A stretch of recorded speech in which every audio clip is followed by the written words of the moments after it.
Ayan, good morning guys. Ayan, magandang hapon na pala.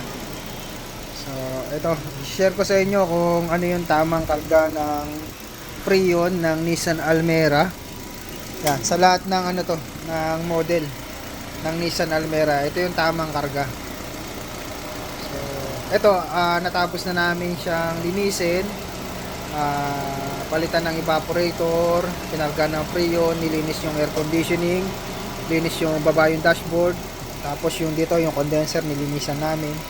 So ito, tapos na namin siyang kargahan, inoobserbahan na lang. So dito, yan, pakita ko sa inyo sa gauge. Ito yung tamang karga ng reading niya. Pag sa high pressure side, nasa 230 siya. Yan.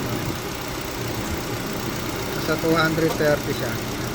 Then dito naman sa low pressure side, nasa around 25 siya.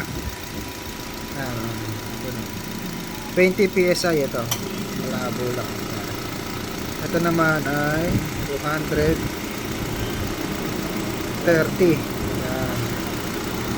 So ganyan yung tamang karga ng Nissan Almera.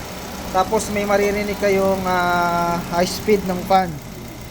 Kapag nag high speed na yung fan, ibig sabihin na-reach niya na yung tamang karga ng Freon. Enough na yon. Malamig na yung air conditioning niya sa loob. So yan. Ito okay na eh. Nagmo-moist na yung tubo. Yung lumalabas na lamig is yan 7.0. 7 degrees Celsius. So ganyan yung tamang karga o tamang pag-refill ng Freon, yung pinakasagad niya. Yan. 235 o yan PSI.